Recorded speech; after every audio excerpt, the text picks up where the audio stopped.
মাইশা, এই 5 দিনে আমি তোমাকে কয়বার কল দিছি তুমি বলো তো? একবার কল দিলে তোমার ফোন অফ থাকে, একবার কল দিলে ওয়েটিং, আরেকবার কল দিলে ব্যস্ত থাকে। আরে সরি এই 4-5 দিনে না আমার ফোনটায় না কি জানি প্রবলেম হয়েছে, না আমি কোনো ফোন ধরতে পারছি না আমি তোমাকে কিছু জানাই। কালকে দেখা করতে পারবা? হ্যাঁ দেখা করা যায়, এমনি আমাদের অনেকদিন দেখা হয় না। আচ্ছা ঠিক আছে। মাইশা, তুমি আমাকে নিয়ে সিরিয়াস তো, তাই না? দেখো, আমি সারাদিন সবকিছু ছেড়ে শুধু তোমার কথাই ভাবতে থাকি। জানি তো আমি। মাইশা, আমার প্রথম বলো শেষ বলো সবটাই তুমি। তোমাকে ছাড়া অন্য কিছু ভাবতে পারি না আমি কখনো। আচ্ছা কি করতে পারবা আমার জন্য শুনি? তুমি একবার বলেই দেখো না কি করতে হবে। আচ্ছা থাক, কিছুই করতে হবে না। এটা তোমার জন্য। সিরিয়াসলি? তোমার কি মাথা খারাপ হয়ে গেছে? তুমি টানতে গেছো কেন? ওয়াও, এই তোমাকে না বলছি এটাকে সাথে নিয়ে আসতে না। এইটা আবার কি? ওর নাম মিনু। ওই যেটাই হোক, তোমাকে না বলছি আমার এটা পছন্দ না। আচ্ছা ঠিক আছে, আর আনবো না। তোমার পছন্দ হয়েছে তো ফোন? হ্যাঁ অনেক পছন্দ হয়েছে, থ্যাংক ইউ। ফোনটা কেন ধরতেছে না? কলটা কেন ধরতেছে না? কি হচ্ছে দোস্ত, সমস্যা? হ্যালো। কালকে সারা রাত তোমার ফোন ওয়েটিং ছিল, আর আজকে তুমি কল ধরতেছো না, এগুলোর মানে কি মাইশা? আরে তোমাকে বললাম না আম্মুর বাসার দিকে আসছি, এখানে তো নেটওয়ার্কের সমস্যা। কোথায় এখন তুমি? আমি বাসায়, আর কোথায় থাকবো? তোমার আশেপাশে কেউ আছে? হ্যাঁ আম্মু আছে তো, আমি বেশিক্ষণ কথা বলতে পারবো। একটু বের হইতে পারবো আজকে? আরে না, বললাম তো আম্মু আছে, আমি কিভাবে বের হবো বলো? আস্তে আস্তে।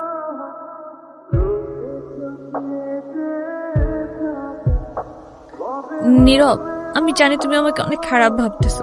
ও আচ্ছা, তোমার কি মনে হচ্ছে? কি ভাবা উচিত তোমাকে? কথা বলো। এখন কথা বলতেছো না কেন?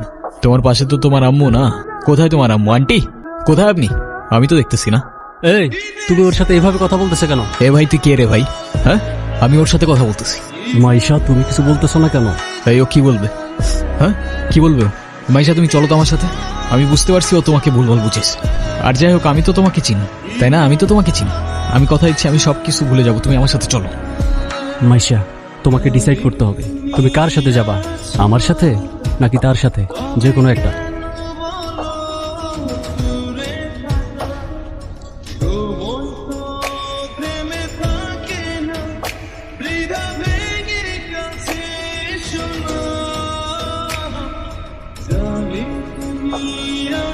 নীরব, নীরব, তুই এগুলা কি করতেছস? পাগল হয়ে গেছস?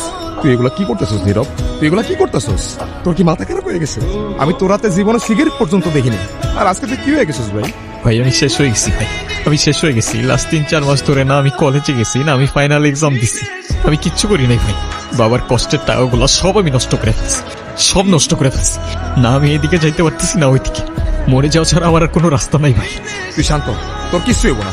আমি তোরে বলতেছি তোর কিচ্ছু হইব না। তোর তোটা ভাই তোরে বলতেছে তোর কিচ্ছু হইব না ভাই। ভাই আমি কি করবো? আমি আর পারতেছি না ভাই, আমি আর পারতেছি না, আমি আর পারতেছি না ভাই। তুই চল আমার সাথে, তুই আমার সাথে চল। আমি সবকিছু ঠিক করতেছি, সবকিছু ঠিক করে দেব। কইছি না তোর টোটা ভাই বলছে না সবকিছু ঠিক করে দেবো। আয় আমার লগে, আয় আয়, আর কানবি না। তুই বল পারিনি। ক্ষুধা লাগছে তোমার? খাবা তুমি?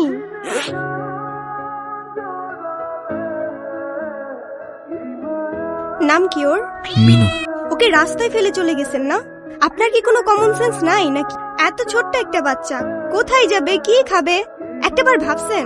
শোনেন, ওরা কথা বলতে পারেন, তবে নিজের চোখ দিয়ে ওরা নিজের অভিমান প্রকাশ করে। কখনো বোঝার চেষ্টা করেছেন সেটা? আরে অথই, তুই এনে। আরে ভাই বললেন না, এই ছোট্ট একটা বাচ্চারে রাস্তায় ফেলে চলে গেছে। কেমন লাগে বলেন? মেজাজটা খারাপ হয় না? তার উপর আবার কোনো কথার উত্তরই দেয় না। আরে শান্ত হ, শান্ত হ। এটা আমার কলিজার ছোড়ো ভাই। আসলে ওর মানসিক অবস্থা তেমন একটা ভালো নাই। ও কি করতেছে না করতেছে ও নিজেই কইতে পারতেছে না। তুই কোন কথা মনে লইস না বোন। সে যাই হোক, যেটা যত্ন নিতে জানে না সেটা নিজের কাছে রাখতে যাবে কেন? আপনার ভাইকে বলেন ঠিক মতো ওর যত্ন নিতে। আমি কিন্তু ওকে দেখতে আসবো, মনে থাকে যেন। শোন নীরব, আমাদের জীবনে এমন অনেক কিছুই আসে যেটা আমাদের সাথে থাকে না। জীবন যেখানে আটকে যায় ওইখান থেকে আমাকে জীবন আগায় নিয়ে যেতে হয়, সেখান থেকে শিক্ষা লইতে হয়। হ্যাঁ, তোর জীবন তোকে বল শুরু বেড়া। তুই কি লিখে ভেঙে পড়তেছিস? কই যাস? মিনুরে খাবার দিতে ভুলে গেছিলাম ভাই, দিয়ে আসি। বুঝছো নীরব, আমার এই কবুতরের নাম রাখছি লক্ষ্মী। ওরা দেখা ঘরের থেকে বাইরে হইলে আমার যে দিনটা কি ভালো যায়, কিন্তু খাইতেই চায় না। হাই মিনি, এটা ওর জন্য। তোদের তো আনঅফিসিয়াল পরিচয় হয়েছে, কিন্তু অফিসিয়াল পরিচয় তো হয় না। আচ্ছা অথই, এইটা হইতাছে আমার সম্পর্কে স্বাস্থ্য ভাই, ছোট স্বাস্থ্য ভাই, কিন্তু আমার জানি জিগারের ভাই। আর নীরব, এটা অথই আমগো বাসার বিল্ডিং এর 5 তলায় থাকে। ও আসসালামু আলাইকুম। আপনি বিড়াল ভয় পান না? ও মা, বিড়াল ভয় পাবো কেন? যারা বিড়াল ভয় পায় তারা আবার মানুষ নাকি? এসব বিড়াল কুকুর তারপর ফাঁকি এসব নিয়ে কথা কইতে গেলে আজকে রাত পার হয়ে যাবো। তোরা একটা কাজ কর, তোরা কথা কও, আমি যাই। কি হলো, চুপ করে আছেন কেন? কিছু বলবেন না? মিনুকে দেখে মনে হচ্ছে ও আপনাকে অনেক দিন ধরে চেনে। ও এত ইজিলি নর্মালি কারোর কাছে যায় না। জানেন না, ওর মতোই আমার একটা বাবু ছিল। ও হারাই যাওয়ার পর আমি এত কাঁদছিলাম। তারপর আর খুঁজে পান নাই? আচ্ছা একটা কথা বলি, কিছু মনে না করলে? হ্যাঁ বলেন। আমি ওকে একদিনের জন্য আমার বাসায় নিয়ে যাই। উম, প্লিজ প্লিজ প্লিজ, না করেন না। আচ্ছা ঠিক আছে। আমি যাই তাহলে, কাল দেখা হবে। Thank you. তুমি কি আমার কাছে থেকে যেতে চাও? কত দূর যেতে হবে? তারপর কি অবস্থা? কোনো ঝামেলা করে নাই তো? না তো, ও তো একদম লক্ষ্মী একটা বাচ্চা, তাই না? আপনাকে দেখে মনে হচ্ছে আই গেস আপনি ওদের অনেক ভালোবাসেন। ওরাই তো আমার ফ্যামিলি, ওরা ছাড়া তো আমার লাইফে আর কেউ নাই। কেন? আপনার ফ্যামিলি বাবা মা একা থাকেন নাকি এখানে? আমি অরফান, ছোটবেলা থেকেই বাবা মা কি জিনিস আমি জানি না। বাবা মার ভালোবাসাটা কি সেটাও বুঝিনি কখনো। কেউ কেউ এই ভালোবাসাটা পায় না, আর কেউ সেটা পেয়েও সেই ভালোবাসাটার ভ্যালু দিতে জানে না। তুমি যে ভালোবাসাগুলো পাওনি, একটা সময় দেখবা এর থেকে অনেক বেশি ভালোবাসা তোমার কাছে থাকবে। সময় তো আর এখনো শেষ হয়ে যায়নি। এটা নিজেকে বোঝাও আগে।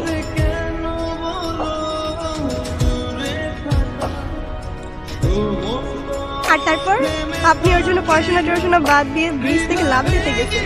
সিরিয়াসলি, এই যুগে কেউ কারোর জন্য মরে? মজা নিচ্ছ না? নাও নাও, মজা নাও। মজা না, আপনি অনেক ভালো একটা মানুষ। শোনেন, নিজের জীবনটা কিভাবে শেষ করে দিয়েন না। লাইফ সবাইকে একটা সেকেন্ড চান্স, হয়তো আপনাকেও দিবে, সেটাকে ইগনোর করুন। আমি জানি তুমি কথা বলতে চাও না। আমি কথা বলার মধ্যে সেই মুখটাও রাখছি, এটাও আমি জানি। আমি অনেক বড় ভুল করছি নীরব। তুমি আমার সামনে থাকা সত্ত্বেও আমি ভুল মানুষটাকে চুজ করছি। আমি তোমার লাইফে ব্যাক করতে চাই নীরব। আমি অনেক এক্সপেকটেশন নিয়ে তোমাকে কল। তুমি প্লিজ আমাকে ফিরিয়ে দিও না। Sorry, wrong number.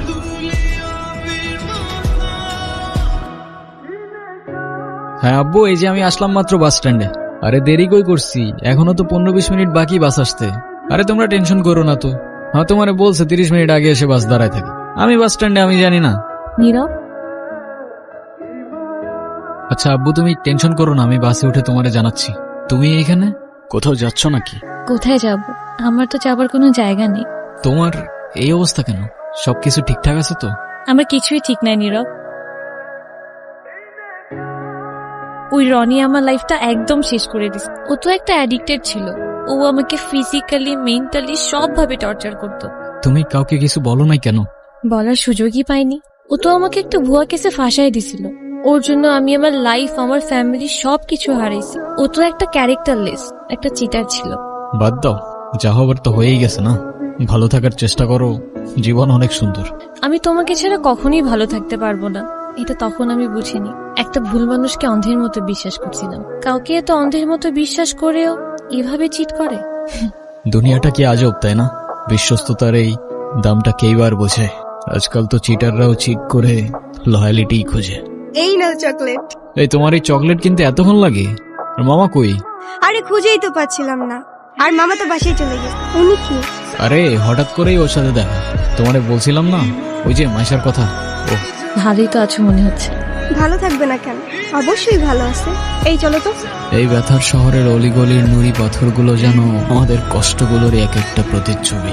আর সেই কষ্টগুলোর মাঝে আমরা আমাদের জীবনের হাল ছেড়ে দিলেও জীবনের একটা মোড় হয়তো আমাদের সবাইকেই একটা সেকেন্ড চান্স দেয়। কিন্তু সেই মোড়ে দাঁড়িয়ে ঠিক বেঠিকের রাস্তাটা যেন আমাদেরকেই চিনে নিতে হয়।